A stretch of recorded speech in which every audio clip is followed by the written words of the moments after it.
All right, well, to give you a little background, that's my father, Dick Stevens, Rich Dana, and John Grickus. They're the three founders of Severance Foods, and the whole story starts with HYPE back in 1984, where they were food scientists. And they specifically worked on the Ortega, A1, Jose Cuervo, Smirnoff, Grey Poupon.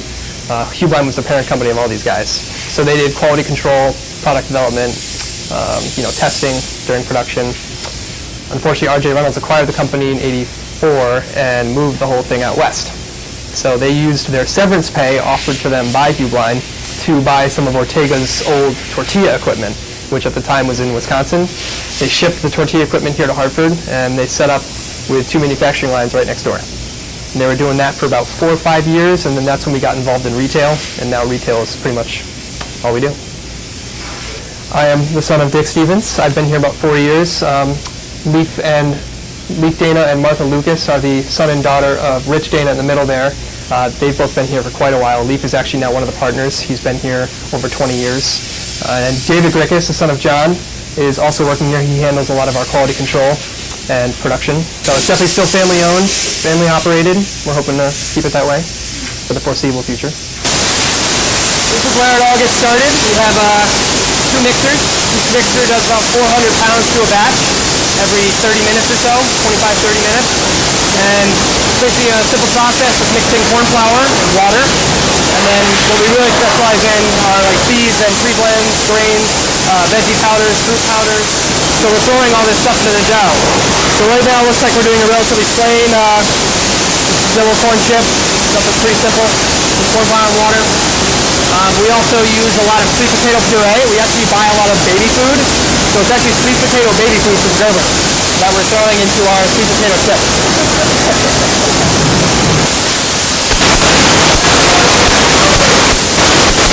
So this is the sheeting process, where literally it's just dough being cut and then entering the oven here. This is one of our 2 ovens. It's up to about 700 degrees or so. And what we're doing here is we're trying to take out water, because that's how we control the fat of the chip. So after they cool down, they're going to cool down for about 30, 40 seconds on here, and then they're going to drop into the fryer. The fryer, we go through about 4 million pounds of oil every single year, and then we go through about 10 or 12 million pounds of corn flour every year. All the corn is generally shipped from Mexico or the Midwest, and it's shipped to a processing mill in Kentucky where they actually grind it up into flour and they ship it to us. So we're going through about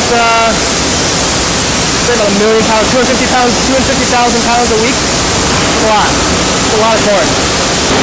This here is what we call our auger, or seasoner, or salter. Has a number of identifications. So basically, this machine here uses that vibration method to consistently apply salt to the chip. But all the chips is dropped down here, and then this is all automated. We can do any bag weight we want. We can do a half-ounce bag, a quarter-ounce bag. We can do a 3-pound bag. Of course, the bigger the bag, the better, because you're going to get more pounds per hour, and pounds per hour means everything to us in terms of profit and earnings. But this I think is the most high-tech piece of equipment we have. At least it's my favorite. Thanks so much for having us here today. We appreciate it. Thank you. So curious what the plans are for the company in the next 6 to 12 months. Next 6 to 12 months, there's a lot going on. We are currently running around the clock. We're running literally 5 or 6 days a week right now, from 5 in the morning on Monday all the way through noon on Saturday. So we're literally running at our max capacity. So our primary challenge right now is capacity. It's just, we literally have been turning away customers. And then as for the Pondio brand, we are growing the brand, the internal brand, just because it's already established. So our Pondio brand, we're totally open to new customers there. But it's still a challenge scheduling production. Let's say we get a big order from New York for Panda Euro. It's kind of a challenge getting it filled within a couple weeks just because of how busy we are.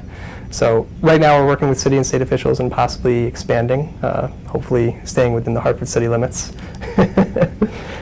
So growth is our primary goal right now for the next 6 to 12 months. That's great. Actually, land and square footage growth. That's great.